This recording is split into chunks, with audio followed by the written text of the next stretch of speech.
semuanya, kembali lagi bersama saya di channel Brancur Movie. Bagaimana kabarnya dimanapun kalian berada, semoga selalu disehatkan dan juga digampangkan milik rezekinya. Pada kesempatan kali ini saya akan merangkum sebuah film yang berjudul The Gangster, The Cop, The Devil, rilis pada tahun 2019. Sudah jelas dari judulnya aja, film ini sangat menggancangkan sekali pori-pori yang ada di tubuh kita. Film ini mengisahkan tentang seorang psikopat yang hobinya membunuh manuksa secara acak, sehingga nasib psikopat harus diburu pihak kepolisian. Tak hanya itu saja, psikopat juga harus diburu oleh bos gangster yang paling ditakuti di setiap penjuru alam. Oke, bagaimana keseruannya? Tanpa banyak nyodos di awal, marilah kita persingkat persinggahan. Sebelum menyakitkan, jauhi keramaian, siapkan goreng bolet, dan jangan lupa pakai genset.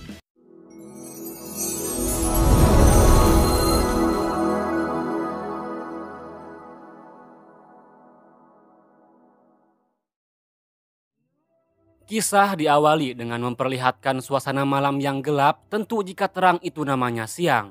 Suasana malam ini sangat tenang sekali, apalagi jika sambil ngobdud, pasti madep pisan.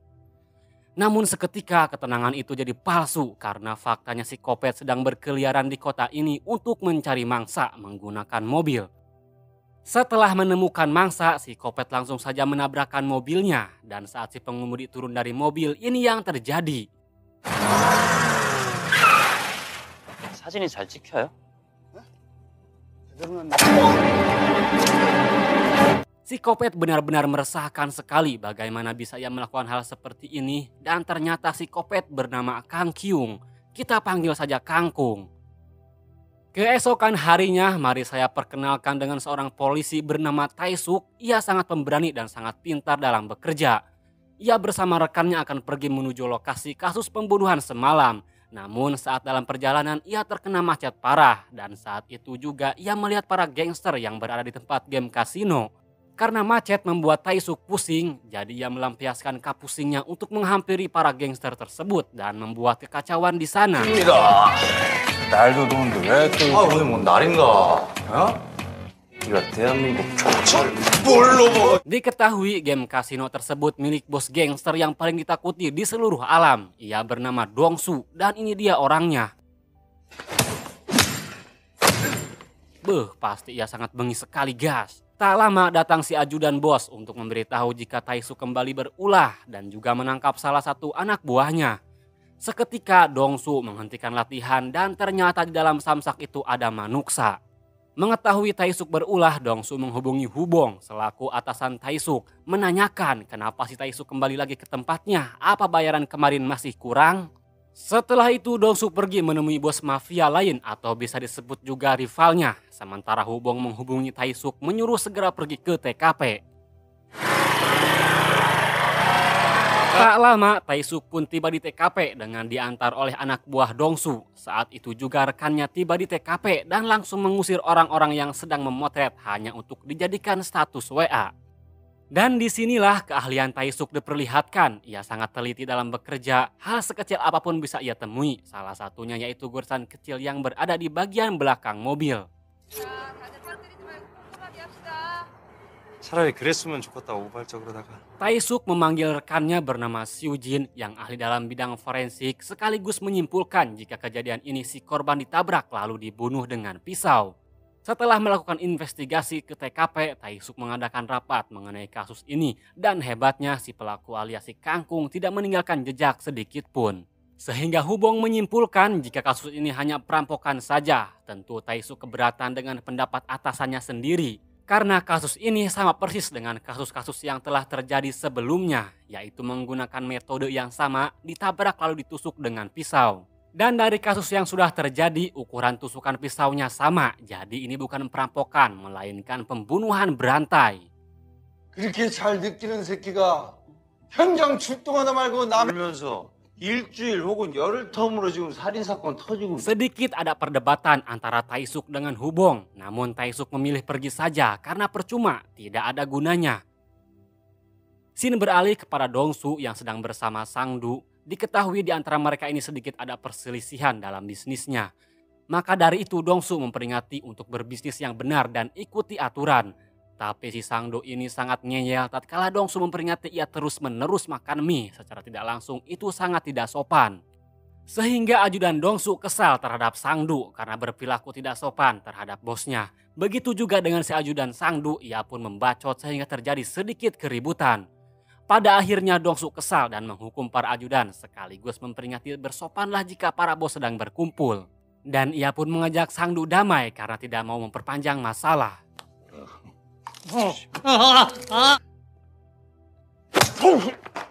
맛있네. Setelah itu Dongsu pergi pulang, namun untuk kali ini ia ingin pulang sendiri dan menyuruh anak buahnya pulang saja. 머리가 좋은 놈이니까 더 이상 귀찮게 놓으십시오. Tiba-tiba saja Dongsu ditabrak dari belakang. Sudah jelas ini pasti perbuatan si Kangkung yang sedang mencari mangsanya. Dan marilah kita lihat seberapa kuat, seberapa jagonya seorang bos gangster itu. 네, 괜찮습니다.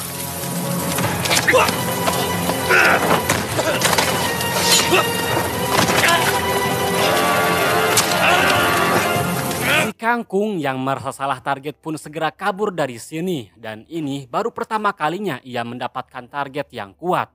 Ia berhenti di jalan yang sepi untuk mengobati lukanya. Ternyata ia terkena tusukan dari Dongsu di bagian dada sebelah kiri. Setelah itu si Kangkung kembali mencari target karena merasa belum puas jika tidak membunuh. Dan tak lama ia bertemu dengan seseorang seketika ini terjadi.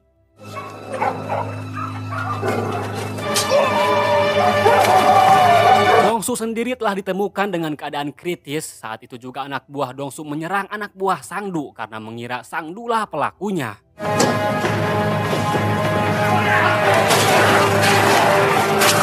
Esok hari Sangdu menengok Dongsu sekaligus meminta pertanggungjawaban atas apa yang telah dilakukan oleh anak buahnya. Ia meminta biaya pengobatan dan meminta setengah wilayah kekuasaannya. Tentu Dongsu keberatan jika harus memberikan wilayahnya, ia akan bertanggung jawab tapi tidak dengan memberikan wilayah kekuasaan. 네가 그랬냐 이러려고? 이렇게 만들었는지. Kini reputasi Dongsu menurun akibat diserang oleh si Kangkung. Bagaimana bisa seorang ketua gangster diserang? Maka dari itu Dongsu melakukan pencarian dengan mengerahkan seluruh anak buahnya untuk balas dendam terhadap si Kangkung. Tak lama datang Taisuk untuk meminta kronologi kejadian sekaligus memberikan bantuan. Namun faktanya Dongsu menolak karena bahwa dirinya bisa menangkap si pelaku lebih cepat. Jelas hal itu memancing Taisuk emosi sehingga Taisuk menantang Dongsu untuk bertaruh dalam menangkap si pelaku. 어이씨, 뭐 내가 뒤로 자빠져도 그냥 몸에 구멍이 숭숭 난다니까. Setelah itu Taisuk pergi ke tempat parkir memeriksa mobil Dongsu dan dugaan ia pun benar jika si pelaku menabrak seperti biasanya. Maka ia pun memotret mobil Dongsu untuk dijadikan bukti. Lalu ia menemui Hubong untuk meminta menangani dan mempercayai kasus ini kepadanya. Karena kasus ini benar-benar berhubungan dengan kasus-kasus yang telah terjadi. Namun tetap saja Hubong menolak karena bukti dari Taisuk belum kuat jika itu pembunuhan berantai. Malah Hubong menyuruhnya pergi. Taisuk sendiri tetap ngotot supaya Hubong mempercayainya karena yakin jika ia pasti memecahkan kasus ini sekaligus akan membawa si pelaku ke hadapannya. Dan lagi-lagi Hubong tetap saja tidak ingin Taisuk terlibat dalam kasus ini hingga pada akhirnya Taisuk pun dipaksa pergi dari ruangannya. 들어가서 몇 바퀴 돌리면 사람 사는 거 일도 아니에요. 게다가 장동주는 지금 말도 안 되는 소리하고 자빠졌어. Di sisi lain, Dongsu memanggil seorang ahli sketsa untuk menggambar wajah si Kangkung yang menyebutkan ciri-ciri bebengetan si Kangkung yang ia ingat saat waktu kejadian. Dan hebatnya si ahli sketsa ini menggambar wajah si Kangkung sama persis dengan aslinya. Sementara Kangkung sendiri sedang membunuh seorang supir truk, betapa malangnya seorang supir truk ini harus tewas di tangan si Kangkung.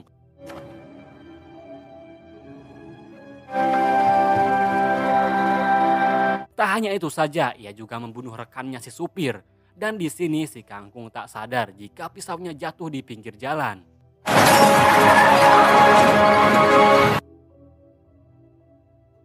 Kembali lagi kepada Taisuk yang menemui Dongsu, saya sangat terheran-heran dengan polisi satu ini. Ia benar-benar pintar dan cerdik. Bagaimana bisa ia mempunyai bukti rekaman kejahatan Dongsu di ponselnya? Maka dari itu Taisuk akan menangkap Dongsu jika tidak mau menceritakan tentang ciri-ciri orang yang telah menyerangnya. Tak hanya itu saja, Taesuk juga menjelaskan pada Dongsu jika orang yang telah menyerangnya adalah pembunuh berantai yang unik yang melakukan pembunuhan tanpa pola. Mendengar penjelasan dari Taesuk sedikit masuk akal juga, orang bodoh mana yang berani menyerangnya. Namun tetap saja Dongsu tidak akan menceritakan ciri-ciri si pelaku terhadap Taesuk.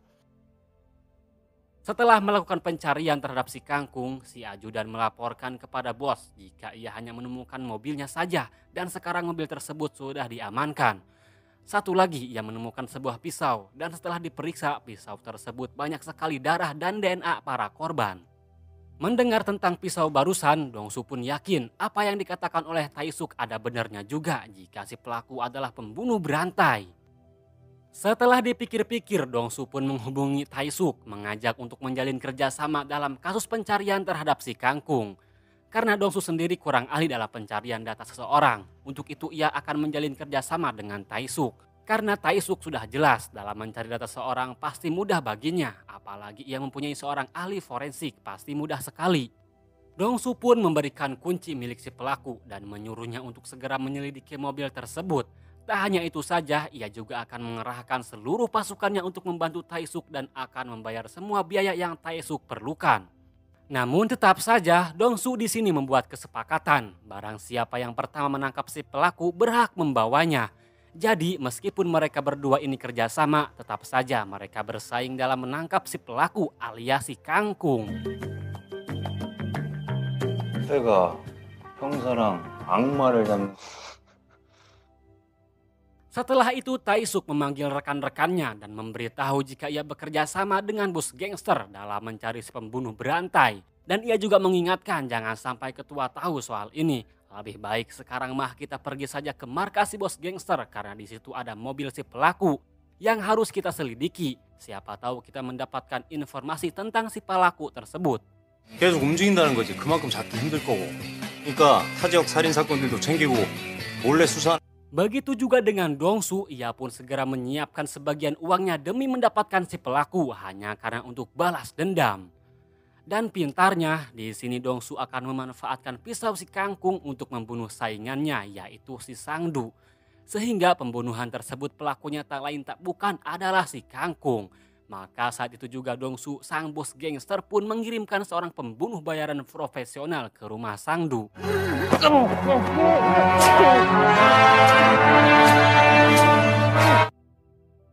Keesokan harinya, Taesuk menemui si ahli forensik yang memberikan hasil penyelidikan dari mobil si pelaku berupa darah dan rambut. Ia menyuruh untuk memeriksa siapa pemilik darah dan rambut tersebut. Namun sebelum itu si ahli forensik pergi menemui mayat Sangdu untuk mengambil pisaunya karena akan ia periksa juga pisau tersebut. Sementara Taesuk beserta yang lain kena marah oleh sang ketua karena belum bisa memecahkan kasus ini. Bahkan bagaimana kumaha bisa seorang ketua gangster pun ikut terbunuh.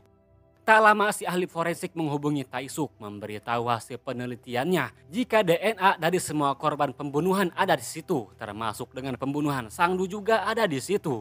Seketika Taesuk pergi menemui Dongsu karena ia mengetahui orang yang membunuh Sangdu lain lagi. Dongsu lah pelakunya.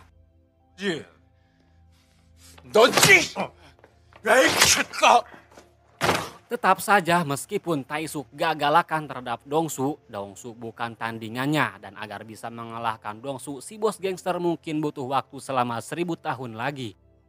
우리 같이 그 새끼만 잡으면 되는 거야. 어? Karena kasus ini membuat para warga sangat ketakutan, maka kasus ini dialihkan ke unit kejahatan elit supaya si pelaku cepat tertangkap. 못하겠다고 손 들고 넘겼으면 이런 일도 없었을 거 아니야? 참 예쁘게 하시네. 예?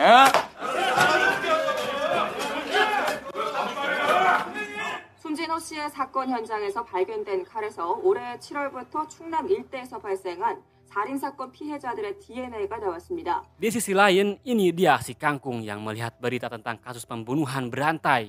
Ia heran siapa orang yang telah menggunakan pisaunya untuk membunuh Sangdu. Sementara Dongsu bersama anak buahnya sedang ngalayat ke tempat Sangdu, tentu Dongsu sangat-sangat bersedih sekali. Saat Dongsu sedang menunggu komadun, ia tak sadar jika si kangkung sedang nimbrung juga bersamanya. Tahukah kalian apa itu komadun?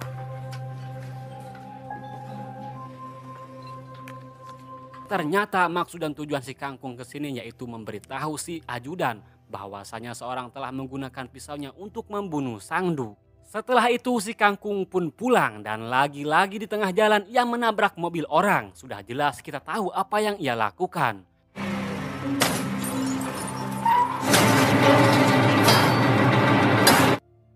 Keesokan harinya, Dongsu bersama Taisu kembali memeriksa mobil si pelaku. Siapa tahu ia mendapatkan petunjuk baru dari mobil tersebut. Dan tak lama Taisuk menemukan petunjuk baru dari setir mobil. Namun saat itu tiba-tiba saja datang anak buah Sangdu untuk balas dendam. Dan perhantam bakuan pun terjadi di sini.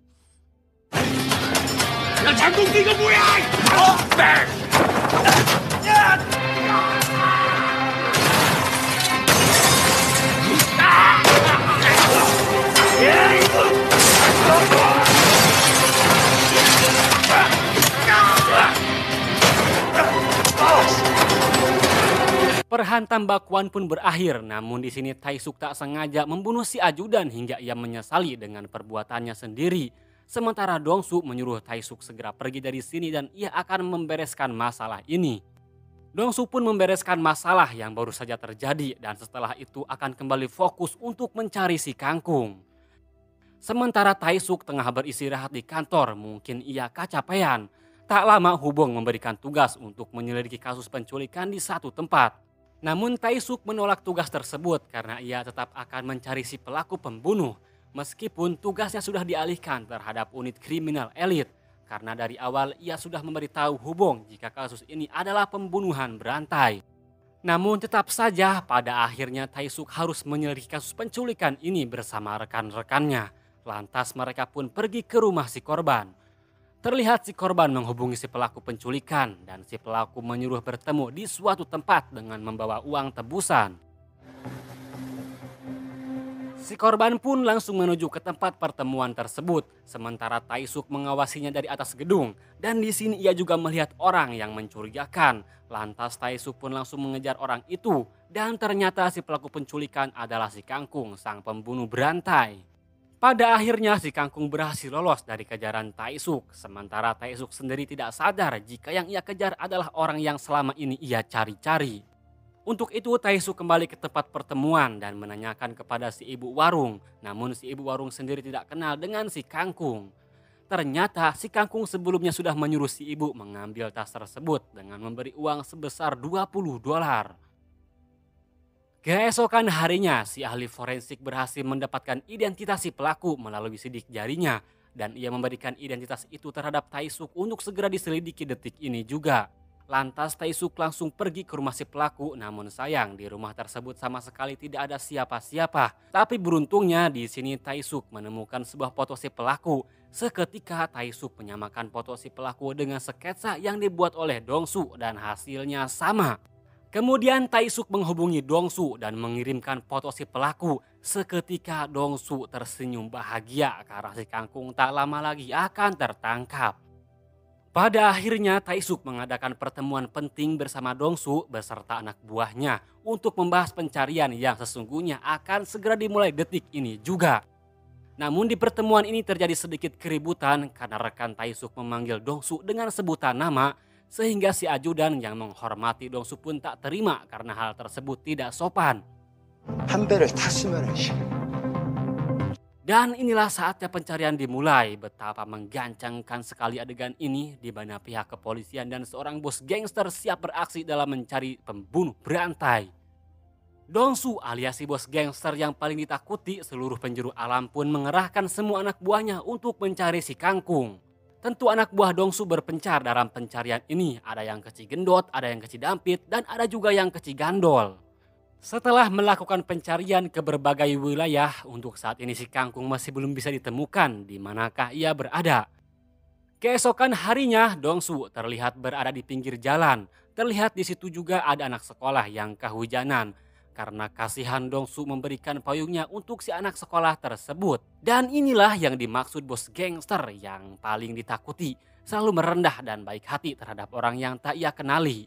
Si anak sekolah pun naik bis untuk segera pulang. Dan di sini Dongsu, Taisuk tidak sadar jika di dalam bis tersebut ada si Kangkung. Setelah itu Dongsu berserta reng-rengannya beristirahat sejenak sekaligus makan terlebih dahulu karena masalah perut mah nomor wahid.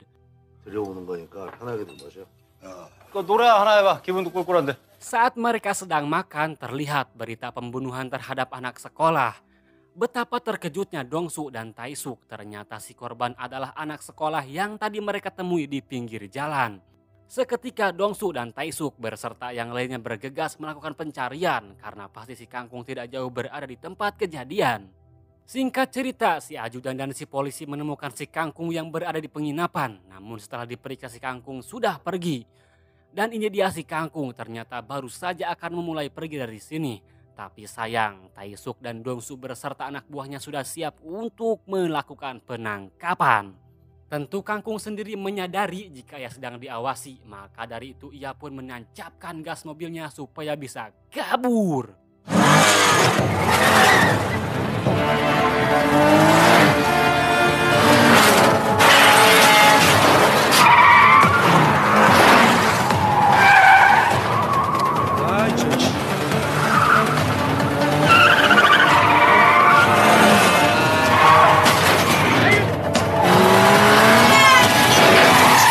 Setelah terjadi tabrakan yang sangat mengerikan, si Kangkung sudah kabur. Lantas Dongsu, Taesuk, dan si ajudan pun mengejarnya. Mereka berpencar, namun sayang si ajudan harus terkena serangan tiba-tiba dari si Kangkung hingga pada akhirnya si ajudan tewas seketika. Tak lama datang Dongsu, tentu ia sangat terkejut melihat keadaan si ajudan, maka dari itu ia segera mengejar si Kangkung. Dan beruntungnya Dongsu di sini melihat darah yang berceceran, sudah jelas pasti ini jejak si Kangkung. Ternyata si Kangkung masuk ke sebuah klub malam. Tentu Dongsu tidak akan sulit mencari di mana si Kangkung bersembunyi karena darah tersebut menjadi petunjuk bagi Dongsu. Pada akhirnya Dongsu menemukan si Kangkung dan ini yang terjadi.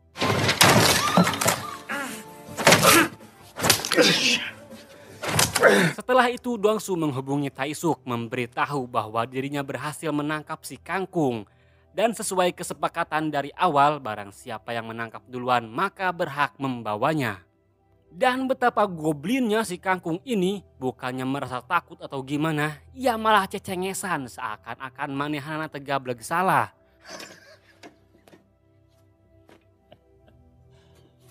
재밌지. 족 같은 소리야 이 씨발놈아. Tentu hal itu semakin membuat Dongsu geram dan semakin brutal. Namun di saat Dongsu akan membunuh si Kangkung, tiba-tiba saja datang Taesuk membawa mobil hingga menabrak si Dongsu.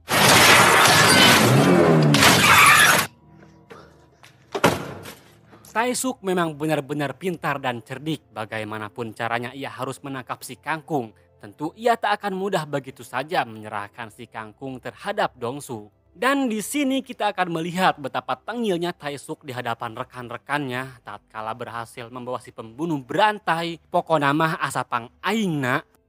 야. 연쇄살인범이지. Sementara Dongsu si bos gangster pun sedang pararusing karena seharusnya ia bisa membunuh si Kangkung.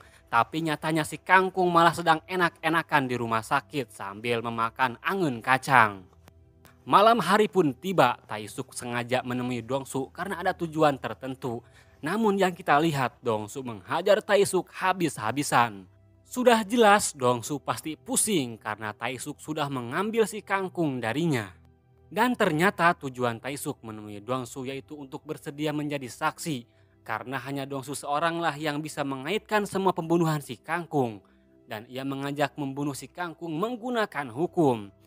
Dengan begini Dongsu pun tak bisa berkutik. Sebab jika ia tidak bersedia menjadi saksi, Taesuk mempunyai bukti kuat tentang kejahatannya yaitu telah membunuh Sangdu.